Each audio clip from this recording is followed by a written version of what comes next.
my God, listen to this. Turn that off. Oh my fucking God. You know what that is, right? That, my friends, is the sound of metal to metal. I cannot believe it. I never even heard the wear indicators.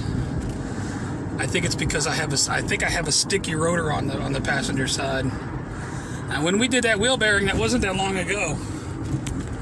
And now it's I can feel it in the brake pedal. Like, you know what?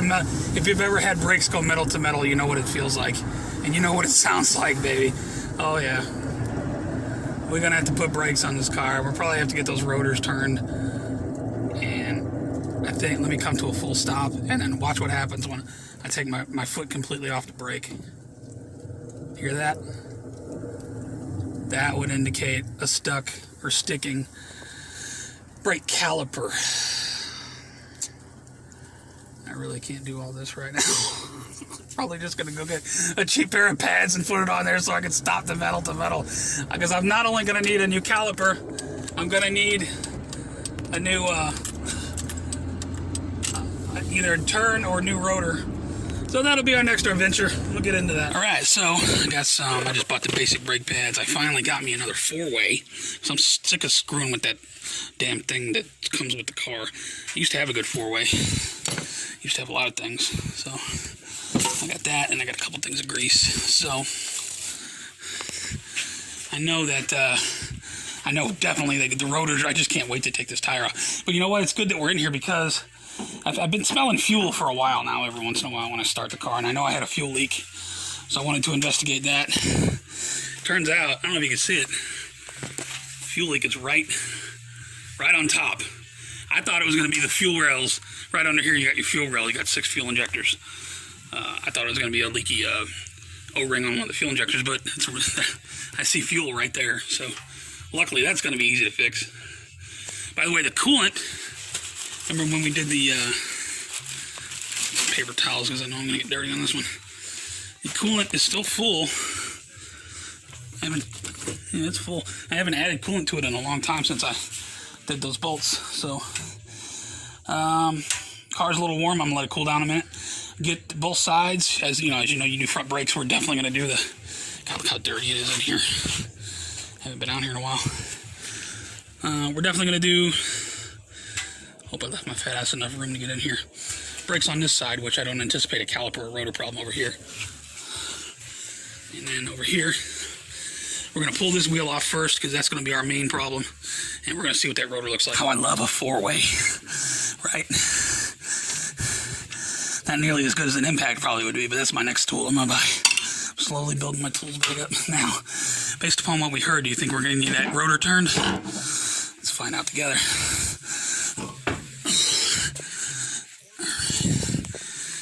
See, let me sit down here. Holy shit. Metal to metal, baby. Holy fuck. Dude. The backside is nice and smooth. It's sticky caliper. Kept compressed on the front. Wasn't let, when they don't let off all the way.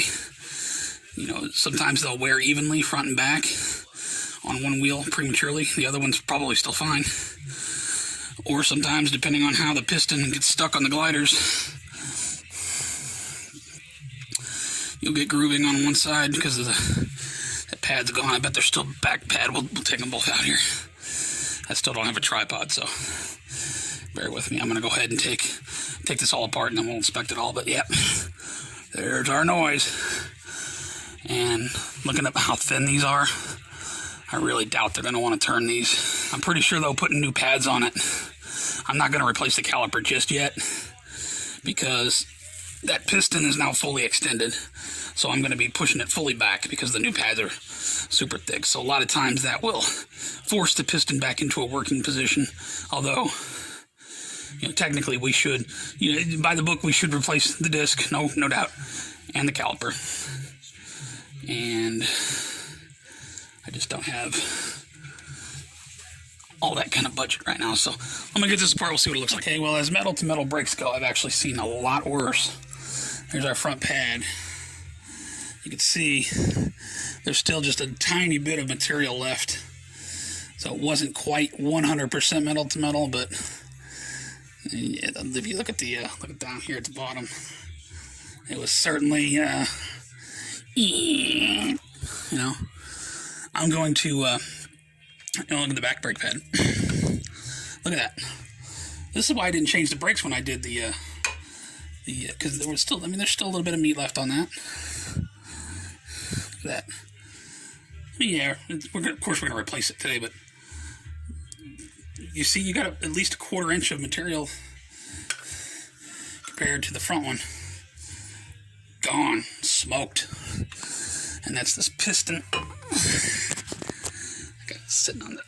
This piston doesn't fully retract, then depending on how the caliper's stuck on the pins, my pins don't have a lot of grease on them either, so I'm going to grease everything up. I'm going to fully retract the piston. I'm going to grease up my fittings good, and I'm going to keep this caliper and just see if you know, we have future problems, I won't replace it. I am going to pop this disc off and take it down to O'Reilly. I doubt they're going to want to turn that, but if I can get it turned, I would certainly love to, because look at that. You put new pads on that, and they'll last a while, you know, assuming the piston doesn't get stuck too much anymore once it's fully retracted. A lot of times, those things get stuck in the outward position. You can push them back in, and they'll be just fine for a while, in my experience. So I'm going to pop this off. We're going to go to O'Reilly. I'm going to see what they say. But yeah, front pad, smoked. And of course, once we get this side done, we'll do the driver's side, because you always do your front brakes together.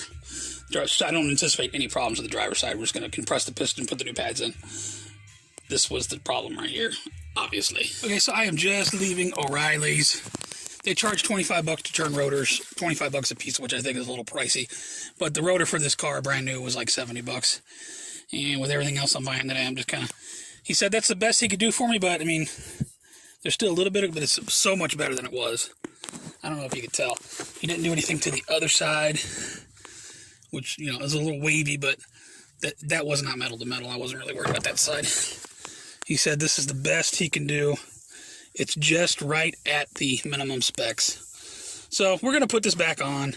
I know it's not the best, but it's what we can do for today. They don't even have the rotor in stock. She said you have to order it. It looks worse than it is.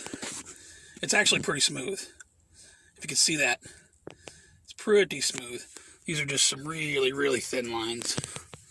It's you saw a while ago. I mean, it's so much better than it was. So I'm going to go home and put this back together. And I found out, I'll show you the pin when I'm putting things back together.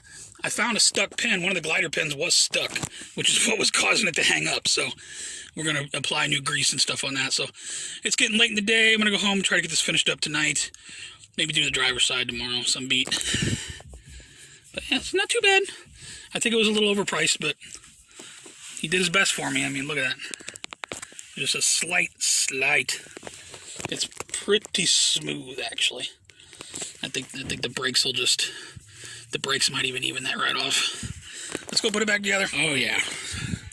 That is much better. Now you can see. I mean, it just still has a slight groove there, but I mean, the rest of it...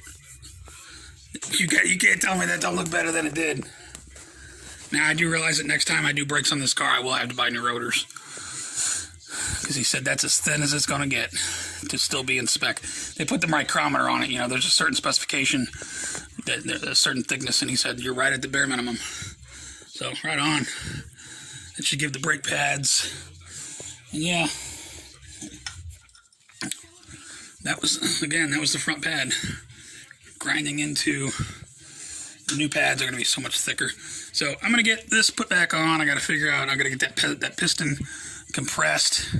That's going to be a little bit of a challenge, and then we'll do the other side and take it for a ride. I almost forgot to show you the pin. When I pulled the caliper support off, they're not traditional glider pins. There's like there's screws that hold them in. It's two pieces, but one of them was seized up. You can see they got some old grease on them. I'm going to clean that off and put some new grease on that. I think maybe this one was seized up in there. I had to twist it and turn it quite a bit. These are supposed to slide. That's what allows the caliper to slide. You know, so yeah, it wasn't one of them wasn't sliding at all, which I'm pretty sure that's what caused the problem, because I had to apply quite a bit of force to break it loose. So I'm going to clean these up and then re-grease them, and then that shouldn't happen again. C-clamp, compress that piston with little to no problem at all. Once I got it traveling, it really retracted nicely. So I think the piston's gonna be okay. There's no leaks, there's no cracks. I think we're gonna be all right. You can see there's the new brakes installed, and I re-greased the gliders, which is what the caliper travels on. So they're nice and tight, but very springy.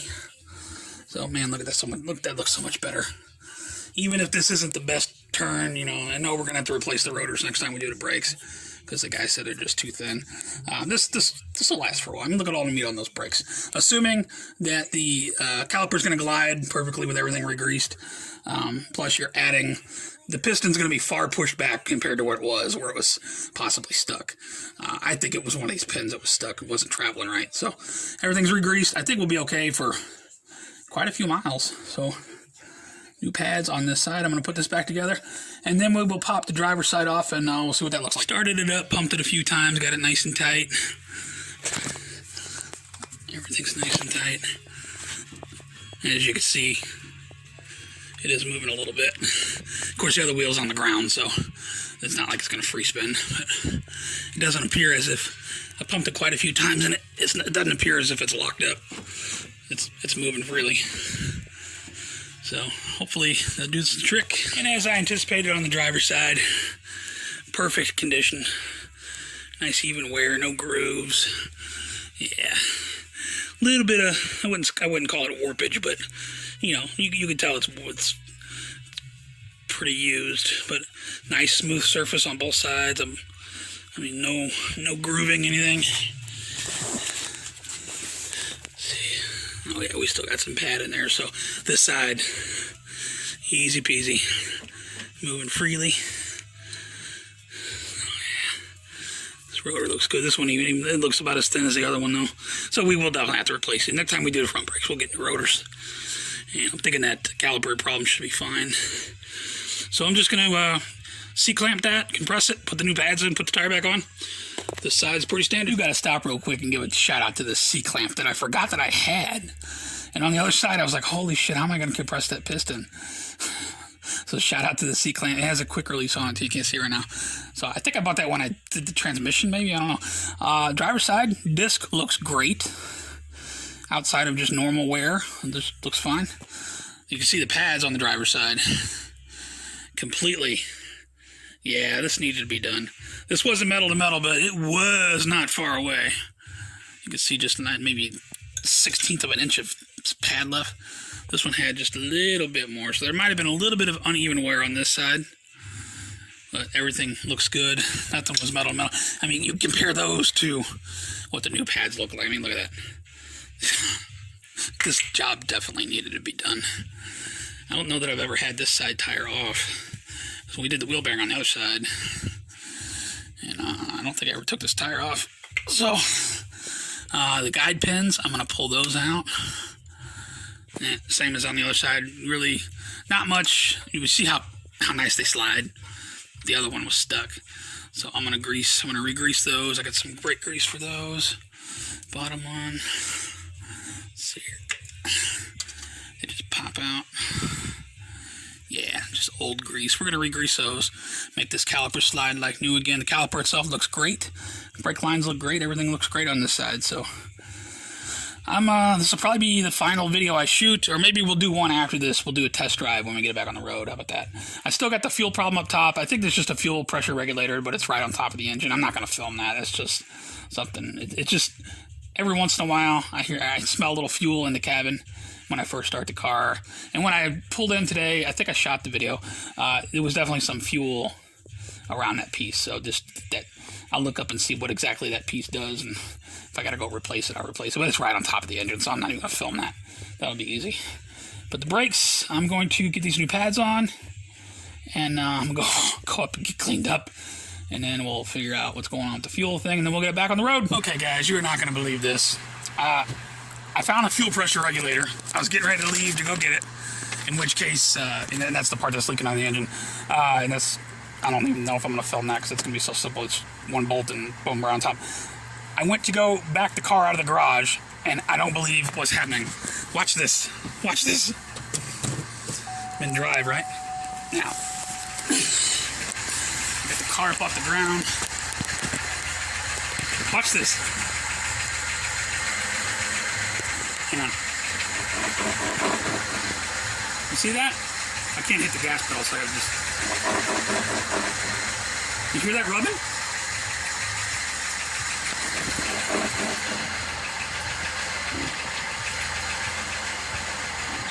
Hang on. The other side's spinning, so it's hard to... Give me a break. There we go. You see that? You know what's happening there?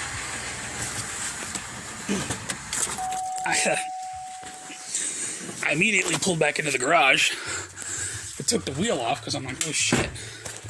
When did I not tighten something up? I mean, I don't. When I work on wheels, I'm pretty meticulous about making sure everything's solid. Because these new brake pads are so thick, they're rubbing the inside of the fucking rim. And I took everything apart and double checked. Everything is exactly where it's supposed to be. Have you ever seen that before?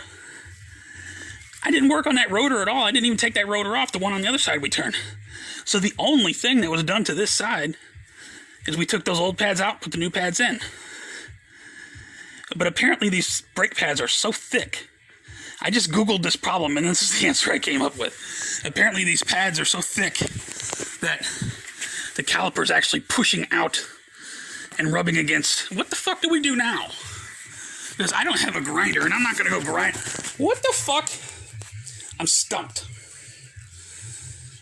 I got to go get this fuel pressure regulator. So I'm just going to drive it that way. But I don't know what else to do. And the guy says as the pads wear, naturally the piston will, or the caliper will move away from the rim. Have you guys ever encountered that problem? I've worked on hundreds of cars in my life. I've never seen that before. I put on so many brakes. The caliper is almost right up against the rim. So you're telling me I'm going to have to drive with this noise? Or I'm going to have to go figure out how to sand down the front pad? This is fucking life. We didn't know this figures. I'm going to drive it like that up to AutoZone. And just hope that it, I don't know, wears off or grinds in or... It's nothing I fucking did wrong. Stupid fucking design of the car. This is incredibly fucking embarrassing. Of course, I notice when I do press the brake pedal, it does quiet down a bit. Only because that's drawing those pads against the disc and away from the rim.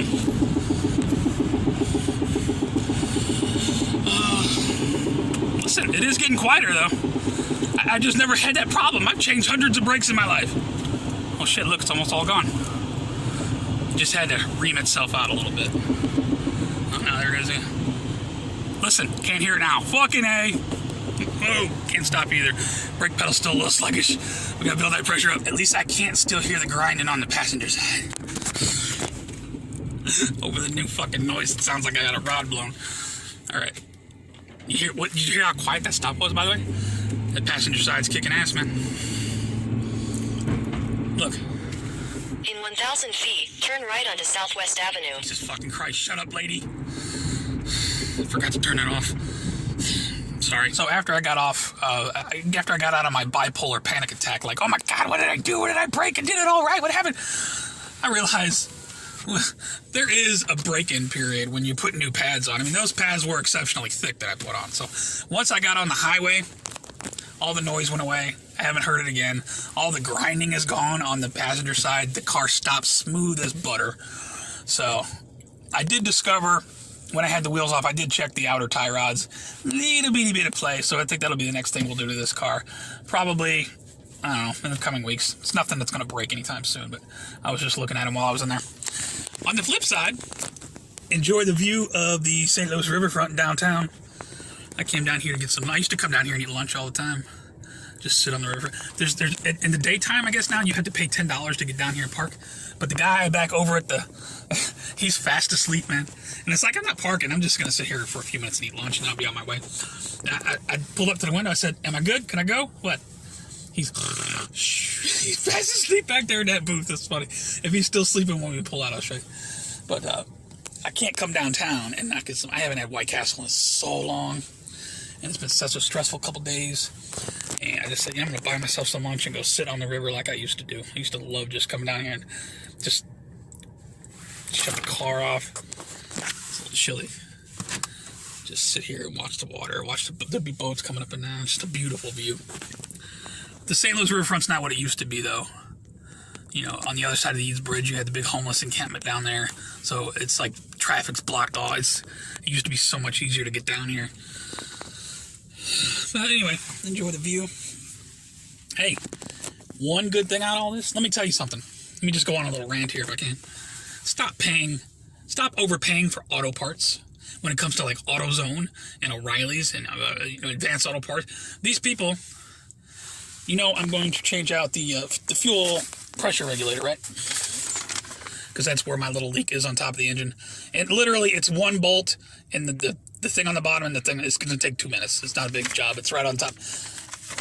But did you know that you can get this at Walmart? Now it's not. It's sure it's off-brand, but if the thing lasts for 10 years, I don't care. $16.47. It's actually on sales. Normally $22.60. Do you know what AutoZone charges for this? Same stuff, and I don't even think it's a name brand. I don't know if you see the receipt. $61.99. $62. Okay? So what you got to do, you bring something into AutoZone that says, look, I could buy this over here for this amount. They will argue with you. They will tell you, we can't do that. Walmart's not our competitor and all that, blah, blah, blah, blah. You just have to be like, oh, I beg to differ, sir. You see, I hold in my hand a printout of something from one of your competitors. And it's the exact part. Maybe not the same name brand, but I've had good luck with off-brand stuff. So, I ended up paying $18.06 for a $62 fuel regulator. Now, you tell me what is going on with this thing that makes it worth that amount of money. You're talking, first of all, these things are mass-produced. They do an amazing job. This does regulate the fuel to the fuel rail, regulates the fuel to the whole engine. But it literally costs them maybe $2 to make this. There's just a little diaphragm in there. And what's going on with mine is once that diaphragm, you can look it up online if you're having this problem, once that diaphragm gets a little wear and tear to it, the vacuum is what controls the diaphragm going up and down. But once that wears, gas will start seeping up out of here and it'll start getting into the intake. And that's what's going on with mine. I mean, today I don't have that problem. I don't have any gas smell or anything, but it's very intermittent. So this had to be done anyway. And it's easy. But stop being bullied by these overpriced, they mark this shit up by thousands of dollars. I mean, there's nothing to this. This did not take them $2 to produce, and they probably mass produce it at probably maybe $1 a piece. You know, they make fucking a million of these, and they stick them together, and they turn around and sell this shit for $70, $80, $90. I saw one for $134. No. Don't let them take advantage of you like that. Stand up and say, nope. No, this ain't right. And I had to call around. I called O'Reilly.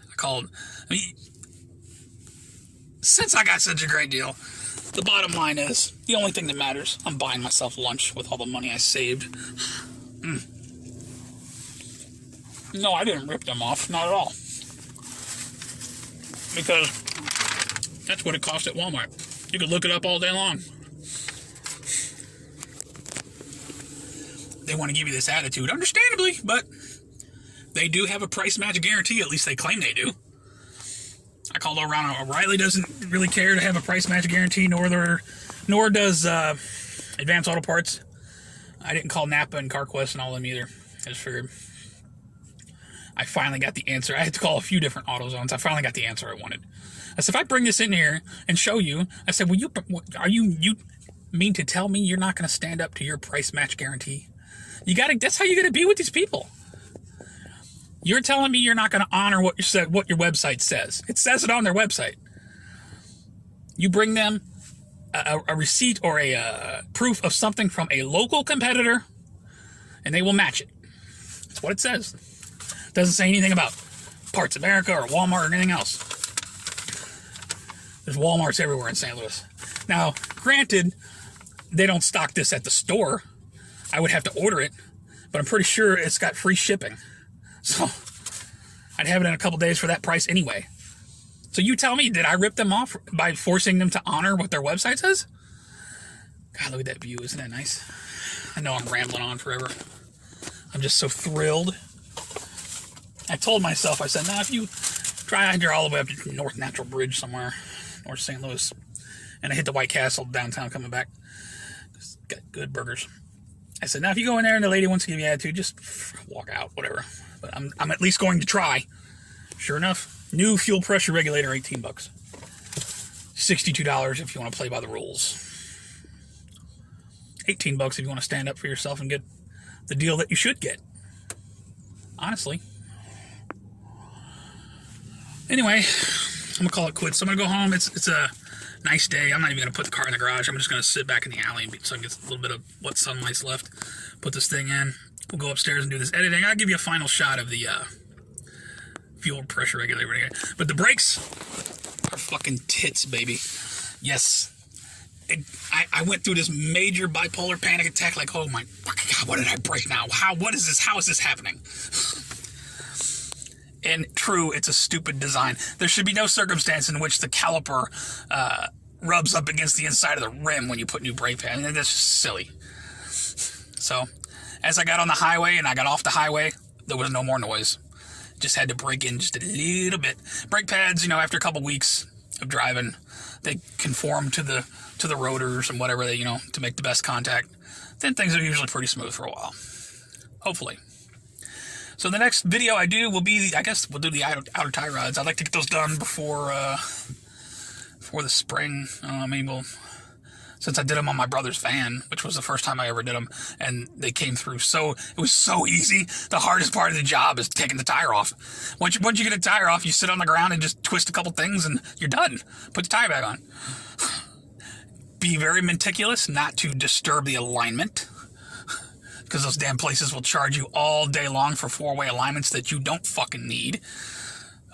Most people don't know. They're counting on these people when they buy tires and shit. We have to four-way align this because this is a very dangerous thing. Look, I tell people this. When you drive in a straight line, is your steering wheel straight? When you let go of the wheel, does it pull to the left or to the right? When you accelerate, can you feel it pulling to the left or the right? When you brake, can you feel it pulling to the left or the right? Well, that would indicate a braking problem. But when you let go of the wheel, does your car drive straight? If it does, you're probably fine. Every car on the road is a little bit out of spec when that comes to the line. You get out of spec by hitting a fucking pothole. You kidding me? These guys wanted to rip my brother off for all this money because they tried to convince him that if they do the tie rods, they have to do the alignment. I did it, and his alignment never changed. Drives perfectly straight. So, God, there's so much shit in this world where they rip you off. It's terrible. You gotta know this stuff. You don't gotta know how to navigate life like this. Otherwise, you're gonna end up paying a lot more. Anyway, I'm gonna finish my lunch, and then I'll try. If the guy's still sleeping on the way out, I'll try to snap a shot. It said $10 for cars, and I said, hey, I was gonna just tell him I'm just coming down here to sit here for a few minutes and eat lunch. I'm not parking to go to the arch or anything. I didn't think it would be a problem. He's fast asleep, so I think he's awake now. I'm looking in the rearview mirror, and I can see another car coming in. I think he's up. Anyway, let's go home and put this regulator in. I'm sorry for rambling for so long.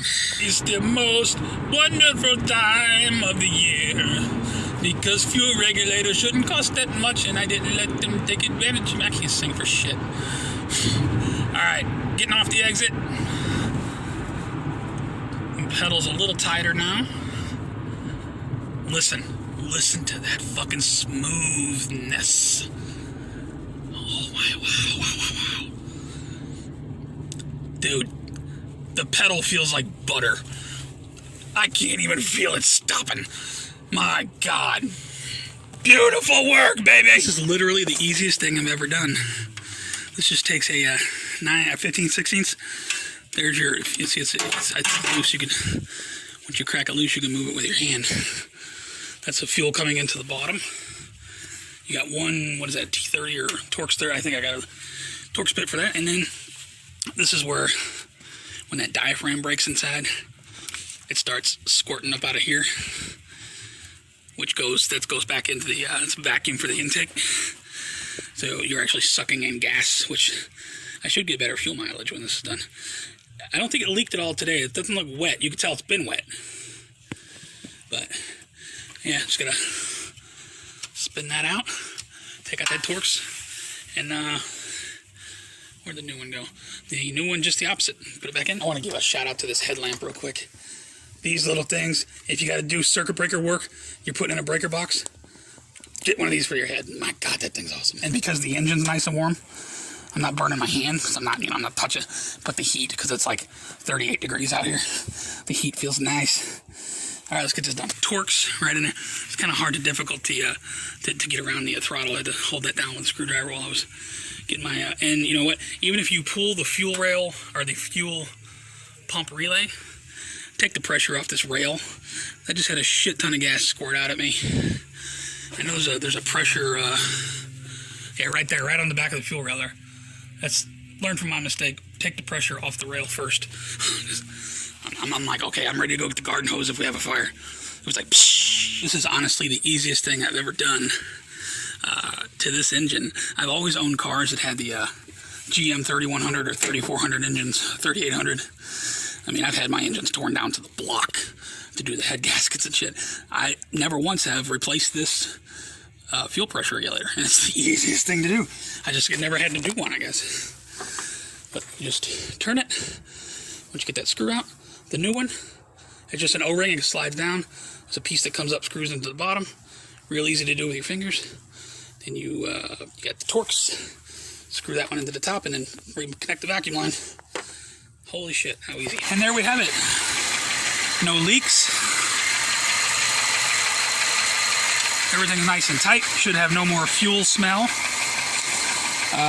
I think we're gonna call it quits for this video finally. I'm gonna do a quick walk around. It's always a good idea if you're working on your car, especially in the wintertime. Do a light bulb check, make sure your lights are working, brake lights, backup lights, everything. Third brake light. I'm gonna do that, and we're gonna call it a day. The next video I shoot, I'll probably make a video, you want me to make a video doing the tie rods on this? Probably do that in the coming weeks when the budget allows. Because, like I said, a little bit of play. Nothing too big, but this car has to be inspected like sometime next year, so I don't want that to come up. Might as well get them done. But there you go, fuel regulator, brakes, running like smooth as a kitten. And for those of you who don't know how to do it, that's how you do it. Just make sure you shut off the engine before you put it in reverse. Take care, guys.